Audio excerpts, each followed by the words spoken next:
अगस्त में ना मेरे दादाजी की तबीयत एकदम ख़राब हो गई थी। उस चक्कर में हम लोग अपने होम टाउन चले गए थे यहाँ से, तो 6 महीने वहीं पे रहे। उसमें मार्क्स मेरे बहुत डाउन हो गए थे, तो 11th के एंड तक 420 पे पहुँच गया था मेरा स्कोर। पेपर के 2 दिन पहले इसको फीवर आ गया 102। तो 12th के साथ कर रही हो, इसमें कौन सी बड़ी बात। बच्चे 2-2 3-3 साल करके फिर इतनी हिम्मत करके बोल देते हैं और निकालते हैं। तुम फिर निकाल लोगी, मुझे भरोसा है तुम पे। क्या नाम है आपका? श्रीवास्तव। समृद्धि किस बैच में थी? अर्जुना लक्ष्य। अर्जुना लक्ष्य में। sir. इस बार अर्जुना लक्ष्य वाले बच्चे बहुत सिलेक्ट हुए हैं क्योंकि पहली बार पूरा पढ़े। कितने नंबर आए? 663। 663। वाओ। sir. और रैंक क्या बनी? 3968 बन रही। Wow great. आपके बैच के अंदर टेस्ट में कितने नंबर आ रहे थे? सर अर्जुना में स्टार्ट तो किया था मेरे 660 से मार्क्स फर्स्ट टेस्ट में तब तो आते ही सभी के। यस सर, तब इतना सा सिलेबस होता है। हाँ, फिर बेसिक मैथ्स होता है उसमें। तो फिर उसके बाद कम हुए थोड़े से, फिर बढ़े, ऐसे अप डाउन होता रहा। फिर अगस्त में ना मेरे दादाजी की तबीयत एकदम ख़राब हो गई थी। उस चक्कर में हम लोग अपने होम टाउन चले गए थे यहाँ से, तो 6 महीने वहीं पे रहे। उसमें मार्क्स मेरे बहुत डाउन हो गए थे, तो 11th के एंड तक 420 पे पहुँच गया था मेरा स्कोर।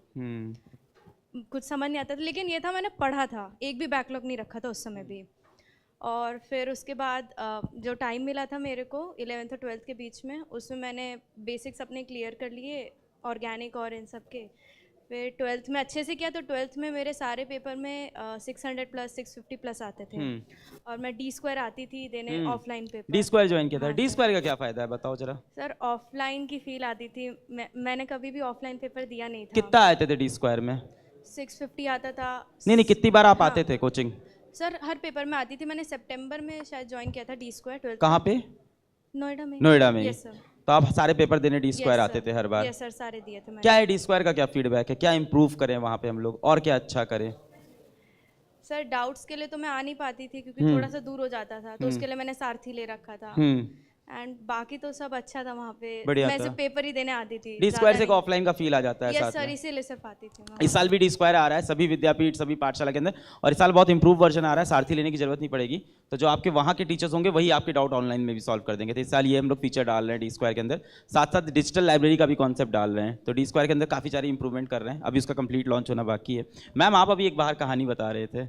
हाँ, आप उसको बताएं। आ जाए। हाँ सर ये मेहनती तो शुरू से थी। हाँ। इसने फॉर्म फिल करने से लेके और PW सेलेक्ट करना, सारी चीज़ें इसने खुद की है। हम लोगों को कुछ नहीं पता था। ये बताती जाती थी कि मम्मी मुझे ऐसे करना है, पापा मुझे ऐसे करना है। आप लोग को ऐसा नहीं लगा कि ऑफलाइन जाना चाहिए नीट की तैयारी के लिए? ये बोलते कह रही है नहीं बोलते थे। नहीं सर मुझे ऐसा लगता था कि जैसे ये ऑनलाइन पढ़ रही है, हाँ। तो कहीं ऐसा तो नहीं कुछ कमी रह जाए। हाँ। तो फिर इसने बोला नहीं, अब बाद में इसको लगा कि नहीं यही ठीक है मेरे लिए। हाँ। तो मैंने कहा अगर इसको सही लग रहा है तो ज़रूर सही होगा, क्योंकि मुझे इस पर पूरा विश्वास था। बहुत अच्छी ये बात। शुरू से इसने नर्सरी KG से ही लेकर, मुझे कभी नहीं पता चला सर कि इसने क्या पढ़ा, कैसे पढ़ा है, और इसने जो भी पढ़ाई की है उसमें मेरा कोई रोल नहीं है। बस ये कहती थी मम्मी मुझे 2 साल दे दो, उसके बाद जो कहोगी मैं करूँगी, मुझे 2 साल चाहिए केवल। और पेपर के 2 दिन पहले इसको फीवर आ गया 102। हाँ। इसको इतना तेज़ फीवर हो गया कि ये रोने लगी, मम्मी मेरी तो मेहनत बेकार होगी, अब मैं कुछ नहीं कर सकती।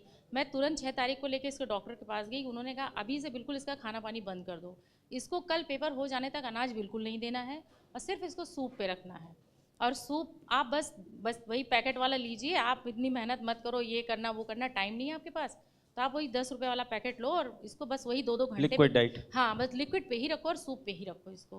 फिर ये पेपर देने गई। बस पेपर दे के जब निकली तो मुझे इसके चेहरे से थोड़ा लगा कि यहाँ कैसा हुआ, क्योंकि अंदाज़ा लग जाता है इसका चेहरा देख के। तो मुझे डाउट हुआ कुछ गड़बड़ हुआ है। फिर मैंने कहा क्या हुआ? कह रही चलो अब मेरा अगर नहीं हुआ तो मम्मी मुझे डांटना मत, कुछ कहना मत मुझे। मैंने कहा बेटा मैंने तुम्हें आज तक अभी कुछ कहा ही नहीं है पढ़ने के लिए, तो मैं तुम्हें कैसे कहूँगी? नहीं होगा इस साल, नेक्स्ट ईयर होगा। क्या बात उसमें है? क्या, ये सारे पेरेंट्स को उसमें सीखना क्या फर्क चाहिए। पड़ता है? राइट।